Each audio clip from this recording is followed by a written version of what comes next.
الحمد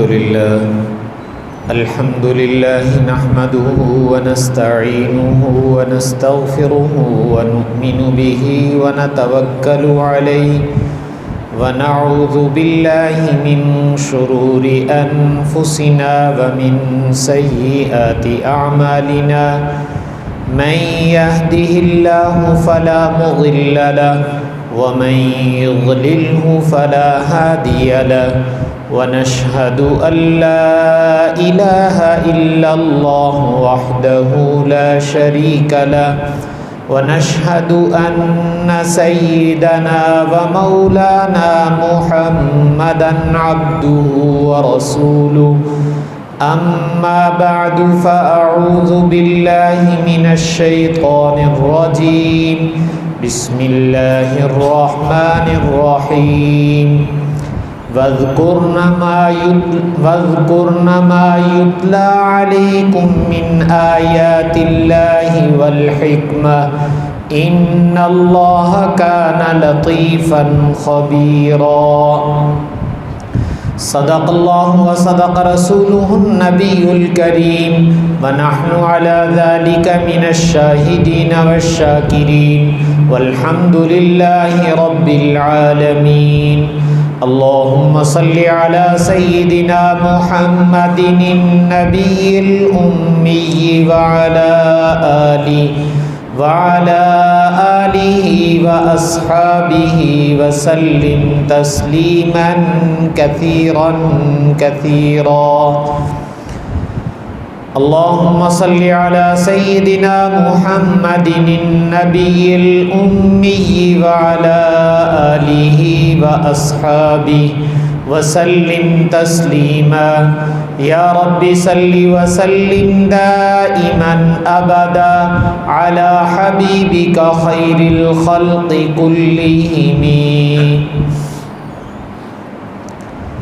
اللہ جل شانہ نے اس آیت کریمہ میں ازواج مطہرات کو ایک حکم دیا تھا، وَاذْكُرْنَ مَا يُتْلَى عَلَيْكُمْ، کہ تم اپنے گھروں میں جب رہو تو تمہاری ایک ڈیوٹی ہے.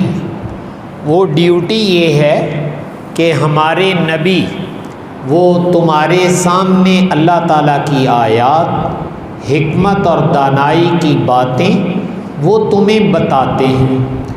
ایک دفعہ تو وہ تمہیں بتا دیتے ہیں، لیکن اب تمہاری ڈیوٹی یہ ہے کہ وَاذْكُرْنَ، تم ان باتوں کو سننے کے بعد دہرایا کرو، یاد کیا کرو. یہ تمہاری ڈیوٹی ہے. جیسے ہم بچے کو سبق دیتے ہیں تو سبق تو استاد ایک دفعہ کہلوا دیتا ہے، لیکن اس کے بعد بچے کی ڈیوٹی یہ ہوتی ہے کہ بچہ اس سبق کو یاد کرے، بار بار کہے، تاکہ وہ سبق اس کو پکا ہو جائے. تو اللہ تعالیٰ بھی قرآن پاک میں ازواج مطہرات کی یہ ڈیوٹی لگا رہے ہیں، وَاذْكُرْنَ مَا يُتْلَى، کہ جو تمہارے اوپر تلاوت کی جا رہی ہے، یعنی جو تمہیں علم و حکمت کا سبق پڑھایا جا رہا ہے، اس سبق کو تم نے بار بار کہنا ہے، یاد کرنا ہے. یہ تمہارے فرائض اور ڈیوٹی میں سے ہے. یہ اللہ تعالیٰ نے کیوں کہا ازواج مطہرات کو کہ بھئی تمہاری ڈیوٹی یہ ہے کہ تم نے اس کا تذکرہ کرنا ہے، اس کو یاد کرنا ہے؟ سب سے پہلی بات، نبی کی حیثیت کو سمجھنا چاہیے کہ نبی کسے کہا جاتا ہے. تو نبی کی حیثیت اور نبی کی ذمہ داری اللہ تعالیٰ نے قرآن پاک میں یہ بیان کی ہے، یا ایھا الرسول بلغ ما انزل الیک، جو کچھ اللہ کا پیغام آپ کی طرف آ رہا ہے، آپ نے یہ پیغام من و ان انسانیت تک پہنچانا ہے. یہ نبی کی ڈیوٹی ہوتی ہے. نبی کے فرائض میں سے ہوتا ہے کہ وہ اللہ کا بھیجا ہوا پیغام امت تک پہنچا دے. تو میں نے کہا اسی لیے اس کو نبی اور رسول کہا جاتا ہے کہ وہ اللہ کا قاصد ہے، اللہ تعالیٰ کا پیغام رساں ہے، اللہ کا سفیر ہے دنیا کے اندر، کہ اللہ سے پیغام لیتے ہیں اور انسانیت تک پہنچاتے ہیں۔ تو تو اللہ نے نبی کا انتخاب کیا ہوتا ہے صرف اس کام کے لیے کہ میرے سے پیغام لو اور میری مخلوق تک پہنچاؤ، درمیان میں تمہیں واسطہ بنایا جا رہا ہے۔ یہ نبی کی ڈیوٹی ہے، اور اللہ تعالیٰ قرآن پاک میں اس کا تذکرہ کر رہے ہیں۔ ایک کام تو یہ ہے، لیکن یاد رکھیے نبی کی ڈیوٹی صرف پیغام پہنچانا نہیں ہے، بلکہ ایک اور جگہ اللہ تعالیٰ یہ فرما رہے ہیں لَقَدْ كَانَ لَكُمْ فِي رَسُولِ اللَّهِ أُسْوَةٌ حَسَنَةٌ، کہ تمہارے لیے زندگی گزارنے کا بہترین نمونہ، آئیڈیل مثال، وہ میں نے اپنے نبی کو بنا دیا ہے۔ تو نبی دو چیزیں پیش کرتا ہے، ایک اللہ کا پیغام بھی پیش کرتا ہے، اور دوسرا اس اللہ کے پیغام پر عمل کیسے کرنا ہے وہ عمل بھی کر کے دکھاتا ہے۔ یہ دونوں چیزیں میں نے کہا کہ تھیوری بھی اور پریکٹیکل بھی دونوں چیزیں نبی پیش کرتا ہے، اور نبی کی ڈیوٹی یہ دونوں باتیں ہیں کہ جو اللہ کا پیغام ہے وہ بھی سنایا جائے، اور اس پیغام پر عمل پیرا کیسے ہونا ہے تو عملی نمونہ بھی امت کو بن کے دکھایا جائے، اس لیے نبی عملی نمونہ بھی بن کر دکھاتے ہیں۔ یہ دو باتیں آپ کے سامنے آ گئیں کہ رسول کے فرائض میں یہ دو چیزیں ہیں۔ تیسری بات، نبی جب پیغام پہنچا رہے ہیں تو یہ پیغام ہمارے نبی قیامت تک کے لیے ہے۔ ہمارے نبی نبی آخر الزماں ہیں، جن کو میں اور آپ خاتم النبیین کہتے ہیں، ختم نبوت جسے کہا جاتا ہے۔ آپ اللہ کے آخری نبی ہیں، اب قیامت تک کوئی کسی قسم کا نبی نہیں آئے گا۔ اگر کوئی نبوت کا دعویٰ کرے کسی قسم کی تو حضور نے فرمایا کہ اس کو جھوٹا سمجھو، اس کو دجال، مکار، فریب کرنے والا سمجھو، اس لیے کہ میں اللہ کا آخری نبی ہوں، لا نبی بعدی، میرے بعد کوئی نبی قیامت تک نہیں آئے گا۔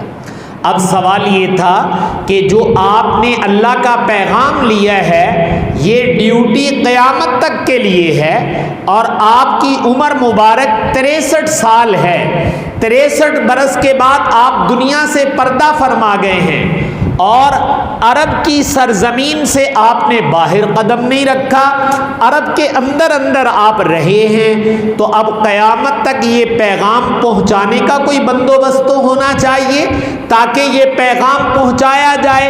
آج کا یہ دور جس میں تم آڈیو ویڈیو پتہ نہیں کیا کچھ کر لیتے ہو، ایسی کوئی ریکارڈنگ بھی نہیں ہے، تو یہ کیسے آگے پہنچے گا؟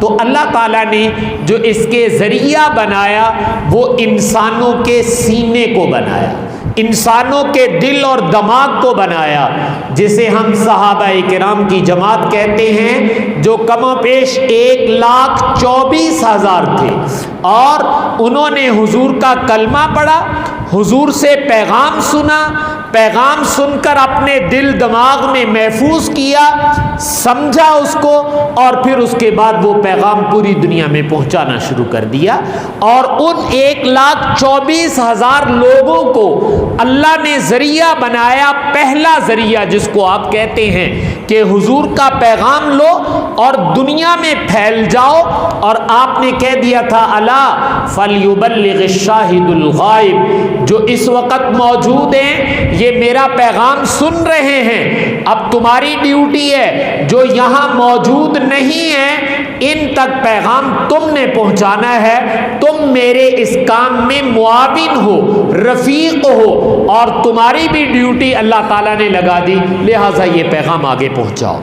تو میں نے کہا نبی کے دو کام تھے، پیغام بھی پہنچائے اور عملی نمونہ بھی بنے، اور پیغام بھی قیامت تک پہنچائے۔ اس کا ذریعہ کیا بنایا؟ تو میں نے کہا صحابہ کرام جو خیر القرون جسے ہم کہتے ہیں وہ لوگ اس کے لیے تیار کیے گئے۔ اسی کے ساتھ ایک بات اور ذہن میں لے آئیے، چوتھی بات جو آپ سے عرض کرنے لگا ہوں وہ یہ کہ نبی کی جو زندگی ہوتی ہے وہ میرے اور آپ کے لیے نمونہ ہے۔ ہر انسان کی زندگی کے دو حصے ہیں، دو پارٹ ہیں اس کی زندگی کے، ایک ہم کہتے ہیں گھریلو زندگی، اور ایک زندگی کو ہم کہتے ہیں باہر خارجی زندگی۔ ہم اپنا وقت اپنے گھر میں بھی گزارتے ہیں اور اپنا وقت گھر سے باہر بھی گزارتے ہیں۔ نبی پاک صلی اللہ علیہ وسلم نے بھی اسی طرح زندگی گزاری، آپ گھر سے باہر بھی رہے اور گھر کے اندر بھی زندگی گزاری۔ تو گھریلو زندگی بھی موجود ہے اور باہر کی زندگی بھی موجود ہے۔ اور یاد رکھیے گا کہ دین صرف باہر کی زندگی کا نام نہیں ہے، دین صرف مسجد کی زندگی کا نام نہیں ہے، دین حضور پاک صلی اللہ علیہ وسلم کی 24 گھنٹے کی زندگی کا نام ہے۔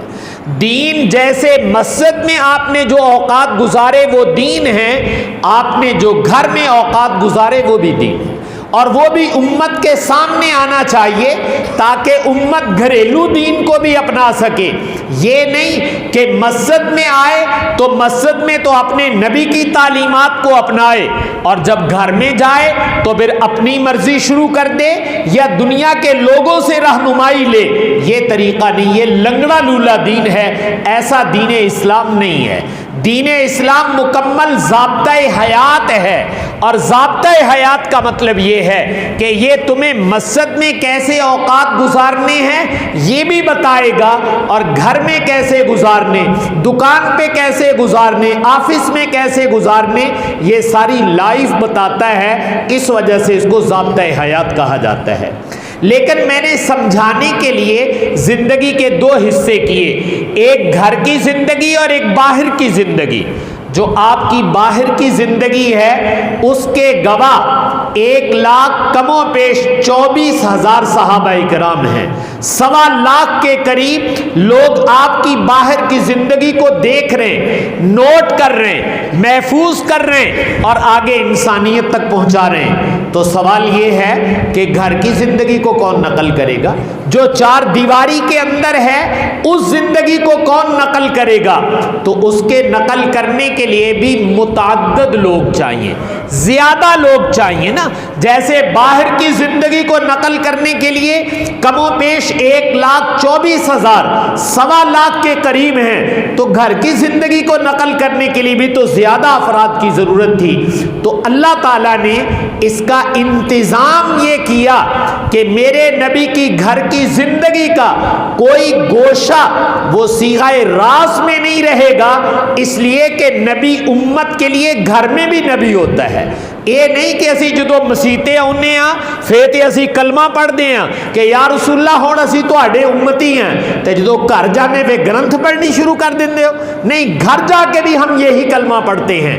ہم جیسے مسجد میں اپنے نبی کے امتی ہیں تو اپنے گھر میں جا کر بھی بھائی اپنے نبی کے امتی ہیں۔ ہمیں گھر میں دیکھنا ہے کہ میرے نبی نے گھر میں زندگی کیسے گزاری تھی، تو اس کو نقل کرنے کا بھی انتظام ہونا چاہیے۔ تو اللہ تعالیٰ نے اس کا انتظام یہ کیا کہ عام امتی کو اگر وہ زیادہ شادیاں کرنا چاہے تو بیک وقت وہ 4 شادیاں کر سکتا ہے، بیک وقت 4 سے زیادہ کرنے کی اجازت نہیں۔ لیکن یہاں چونکہ تعلیم امت کی ضرورت تھی اور نبوت کا علم، نبوت کا عمل وہ امت تک پہنچانا تھا، تو اللہ نے اس کا انتظام کیا کہ آپ کے نکاح میں یکے بعد دیگرے 11 خواتین آپ کے نکاح میں رہیں، بیک وقت 9 خواتین آپ کے نکاح کے اندر رہیں۔ اس کو کہا جاتا ہے کہ یہ انبیاء کی خصوصیت ہوتی ہے۔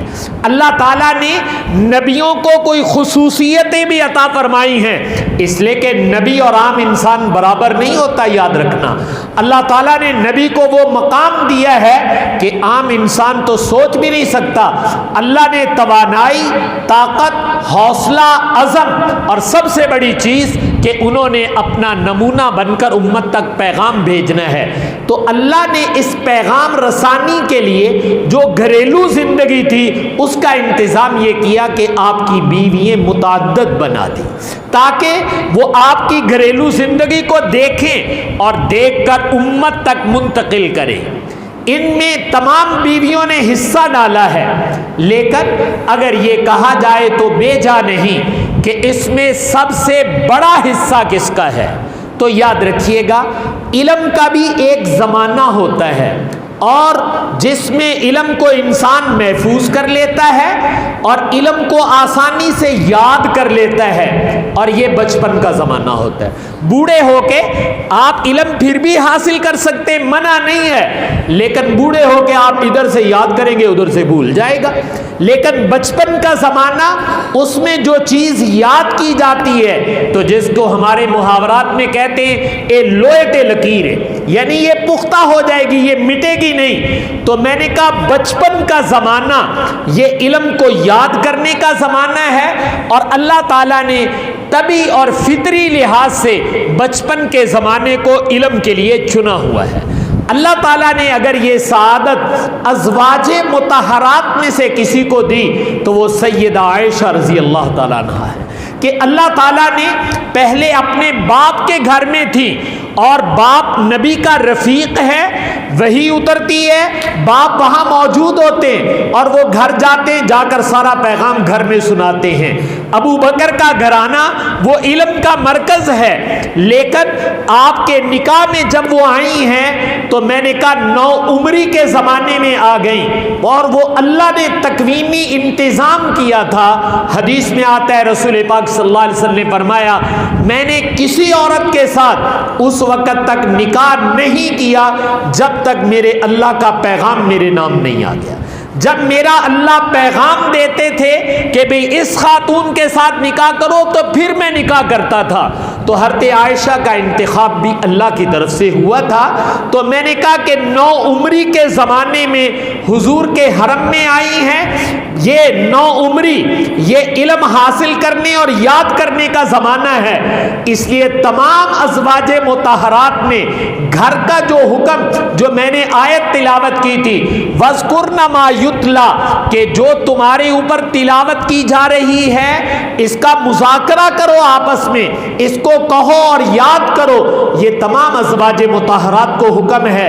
لیکن نوخیز 9 عمر اور جس میں یاد کرنے کی صلاحیت زیادہ ہو، یہ اللہ تعالیٰ نے حضرت عائشہ کو مقام عطا فرمایا۔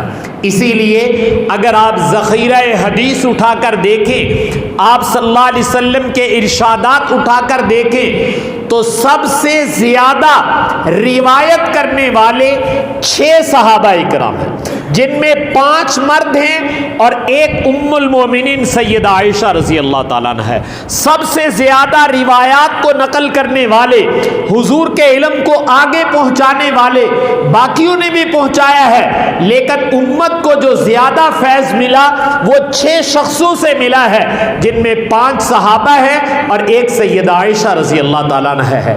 آپ نے حضور کی جو روایات منوان الفاظ جو نقل کیے ہیں وہ 2210 احادیث ہیں جو اکیلی حضرت عائشہ رضی اللہ تعالیٰ عنہ نقل کرنے والی ہیں۔ تو میں نے کہا 2210 احادیث منوان جو حضور کے الفاظ تھے وہ امت تک پہنچانے والی حضرت عائشہ رضی اللہ تعالیٰ عنہ ہے۔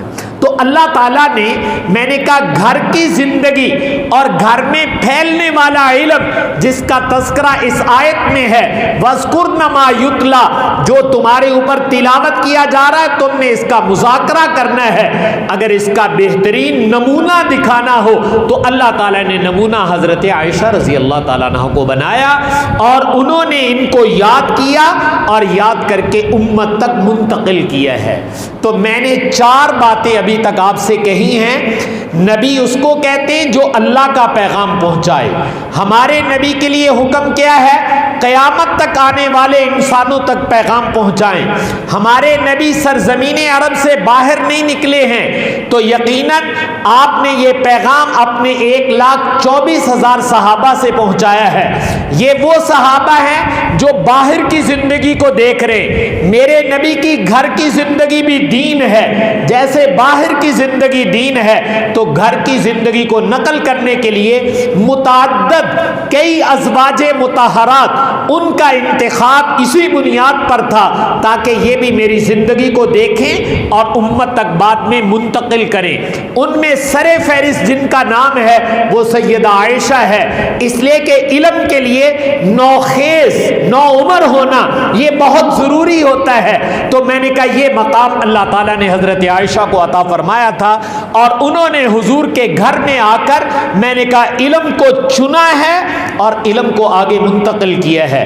آپ جب دنیا سے پردہ فرما گئے تو اماں عائشہ اپنے گھر میں ہوتی ہیں، بڑے بڑے کبار صحابہ حضرت عمر جیسے، ابو موسیٰ اشعری جیسے بڑے بڑے لوگ آپ کے در اقدس پہ آتے ہیں اور آ کر پوچھتے ہیں کہ اماں جان اس کے بارے میں حضور کا کیا ارشاد ہے، یہ مسئلہ الجھ گیا ہے، آپ بتائیے کہ آپ نے حضور سے سنا ہو۔ تو میں نے کہا یہ امہات المومنین میں سے سیدہ عائشہ کو یہ اعزاز ہے کہ بڑے بڑے صحابہ ان کے دروازے پر علم سیکھنے کے لیے آتے ہیں اور وہ ان کو سبق پڑھاتی ہیں باقاعدہ۔ اور آپ کے بھانجے حضرت زبیر کے بیٹے جن کو آپ نے اپنا منہ بولا بیٹا بنایا ہوا تھا، وہ آپ کے شاگرد خاص ہیں، چونکہ بھانجے لگتے ہیں، محرم ہیں، وہ ہر وقت آپ کے پاس آتے جاتے ہیں، صحابہ کے سوالات لے کر آتے ہیں، جواب لے کر جاتے ہیں، علم اپنی خالہ سے حاصل کرتے ہیں اور پھر آگے منتقل کرتے ہیں۔ تو یقیناً یہ علم نبوت کو آگے منتقل کرنے کا کام گھریلو زندگی میں یہ اللہ تعالیٰ نے حضرت عائشہ سے لیا، اور میں نے کہا 2210 روایات حضور کے الفاظ میں نقل کی ہیں، اور اس کے علاوہ دین کا بہت بڑا حصہ امت تک آگے پہنچایا ہے۔ یہ آپ صلی اللہ علیہ وسلم کا میں منصب بیان کر رہا تھا۔ میں نے گزشتہ جمعے ایک بات کہی تھی کہ آپ کی پہلی شادی حضرت خدیجہ کے ساتھ ہوئی ہے، آپ کی عمر مبارک 25 سال ہے، اور جس خاتون کے ساتھ شادی ہو رہی ہے وہ 40 سال کی ہے اور بیوہ ہے، جبکہ عرب اپنی دوشیزائیں حضور کے حرم میں بھیجنے کے لیے تیار ہیں۔ یاد رکھیے بھائی، کسی شخصیت کے بارے میں آپ نے کوئی فیصلہ کرنا ہے اس کی پوری زندگی کو دیکھو۔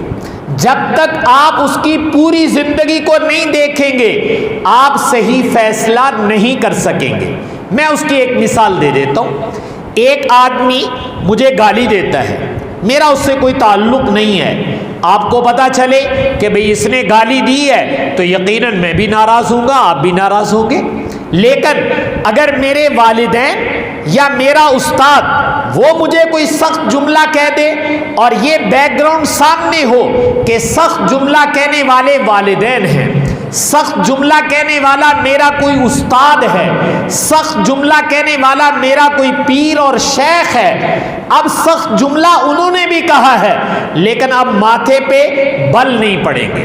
اب آپ توجیہ کیا کریں گے کہ اچھا اگر ماں پیو نے کیا ہے، استادہ نے کیا ہے، پیر صاحب نے کیا ہے، تو ایک تربیت واسطے کیا ہونا ہے۔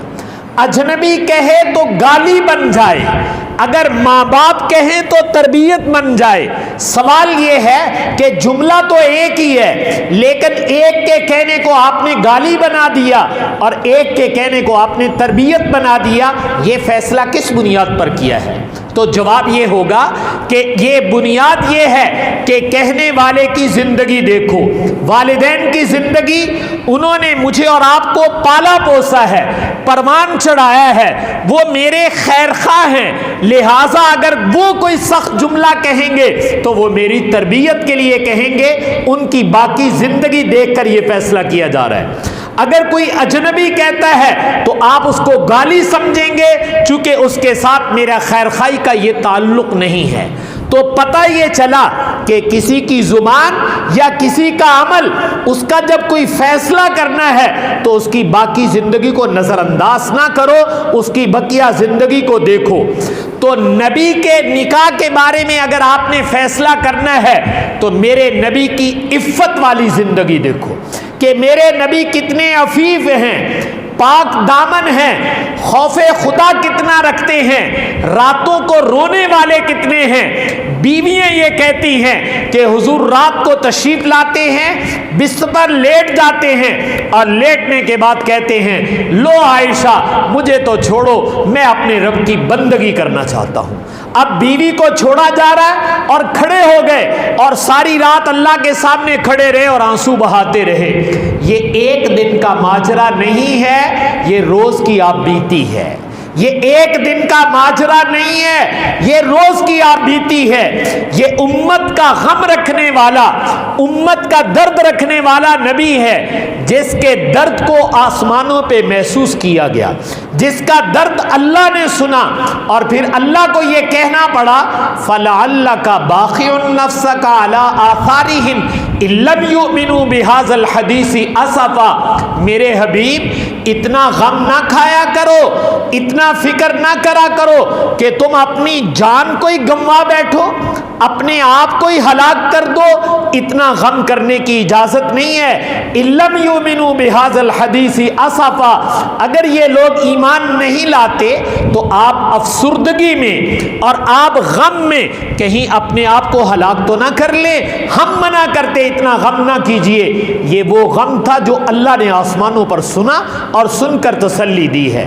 اور حدیث میں صحابہ کرام نے بھی اس کو تذکرہ کرتے ہوئے یوں کہا کغلی المرجل، حضور کے سینے سے ایسے آواز آیا کرتی تھی جیسے ہنڈیا کے ابلنے کی آواز ہوتی ہے. جس نبی کی زندگی یہ ہو کہ سینے سے ہنڈیا کے ابلنے کی آواز آئے، جس نبی کی زندگی یہ ہو کہ راتوں مصلے پر گزر جائیں، جس نبی کی زندگی یہ ہو اللہ کو کہنا پڑے افسردگی اور افسوس میں اپنے آپ کو ہلاک نہ کر دینا، اس کے بارے میں زبانیں تان دراز کرنا کہ نعوذ باللہ وہ اپنی جنسی خواہش کو پورا کرنے کے لیے تعدد ازواج کرتا ہے، ایسے منہ میں خاک، ایسے منہ میں مٹی. لیکن بھائی مجھے اور آپ کو بھی تو جواب دینا ہے کہ میرے نبی کی ہستی کو آئینے میں رکھ کے دیکھو. جب تم آئینے میں رکھ کے دیکھو گے پھر تمہیں پتا چلے گا کہ اس شخصیت کے بارے میں ایسا جملہ کہنا یہ گویا کہ سورج کو جھٹلانے کے مترادف ہے. اس لیے کہ ہم نے ابھی عرض کر دیا ہے کہ تعدد ازواج جو تھا وہ اللہ نے خود بیان کیا ہے وَاذْكُرْنَ مَا يُتْلَى، کہ بھئی تمہاری ڈیوٹی جو تم نبی کے گھر میں آئے ہو، نبی کو دنیا سے کوئی وہ چیز نہیں ہے جو میرے اور آپ کے اندر ہوتا ہے. ان کی نظر تو بھائی آخرت پہ ہے، اللہ سے لو لگائے ہوئے ہیں. جس کی تار اللہ سے ملی ہو شاید وہ دنیا کو دیکھ بھی نہیں سکتا، لیکن اصل ڈیوٹی ادا کرنے کے لیے خواتین کو کہا گیا کہ جو سبق پڑھایا جا رہا ہے اس کو ذرا یاد کرو اور یاد کر کے امت تک پہنچاؤ. تو آپ کے نکاح وہ امت تک پیغام رسانی کا ذریعہ ہے، وہ دین کے پہنچانے کا ذریعہ ہے، وہ آپ کا درد امت تک منتقل کرنے کا ذریعہ ہے، گھریلو زندگی کو بیان کرنے کا ذریعہ ہے. لیکن دشمن کے دل میں اگر بغض ہو تو کون سمجھائے کہ تم ایک واقعے کو تو ہائی لائٹ کرو اور اس پہ میں نے کہا تان زنی کرو اور اس کی بیک گراؤنڈ کو نظر انداز کر دو. یہ کیسے ممکن ہو سکتا ہے؟ میں نے اسی لیے مثال دے کر کہا تھا کہ ماں باپ بھی ڈانٹ ڈپٹ کرتے ہیں، لیکن ماں باپ کی ڈانٹ ڈپٹ ان کی سابقہ زندگی کو سامنے رکھ کے ہمارے پنجابی محاورے میں کہہ دیا جاتا ہے ماں پیو دیاں گاڑاں تے کیو دیاں ناڑاں. اس لیے کہ یہ ماں باپ ہے، اس کی سابقہ زندگی کو سامنے رکھ کے جملے اور عمل کے بارے میں فیصلہ کرنا پڑے گا. ارے ماں باپ جوتے بھی مارے تو انسان خوش ہوتا ہے کہ کوئی بات نہیں میرے ماں باپ نے مارے ہیں، لیکن کسی اور سے جوتے کھا سکتے ہو اس لیے کہ یہ ماں باپ ہیں. تو حضور کے تعدد ازواج اس کی اغراض کیا ہیں؟ اس کے لیے آپ میرے نبی کی پاکیزہ زندگی کو پہلے سامنے رکھیں، آپ کے اہداف کو سامنے رکھیں، آپ زندگی کس لیے گزار کے گئے ہیں اور کیا تعلیمات ہیں اس کو سامنے رکھیں. پھر فیصلہ کرے تو فیصلہ صحیح ہوگا. اگر آگے پیچھے سے کاٹ کر صرف ایک واقعے کو ہائی لائٹ کر کے اپنے دل کا بغض نکالنا چاہتے ہیں تو اس کا تو کوئی علاج دنیا کے اندر اندر نہیں ہے۔ اس لیے تعدد ازواج یہ میرے نبی نے کیا ہے، اور تعلیم امت تک تعلیم پہنچانے کے لیے کیا ہے آپ نے، اور میں نے کہا اس کے اندر بھی آپ نے زندگی کس پاکیزگی کے ساتھ اللہ کے ساتھ لو لگا کر گزاری ہے۔ وہ ازواج مطہرات خود بیان کرتی ہیں کہ رات کو آ جاتے ہیں، لیٹتے ہیں، اور لیٹنے کے بعد کہتے ہیں لو عائشہ چھوڑو، میں تو اپنے رب کی بندگی کروں۔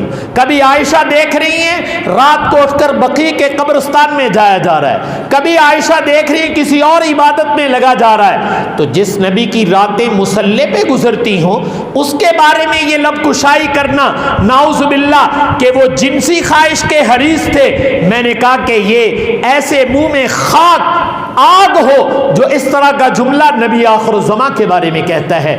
تو اس لیے ہمیں اپنے نبی کی ہسٹری، ان کی زندگی سے واقف ہونا، اور جو دشمن اس طرح کے وار کرنا چاہتے ہیں اپنے نبی کی پاکیزہ زندگی ان کے سامنے پیش کرنا، یہ میرے اور آپ کے فرائض میں سے بنتا ہے۔ اللہ تعالیٰ سے دعا ہے کہ اللہ تعالیٰ مجھے آپ کو عمل کرنے کی توفیق عطا فرمائے۔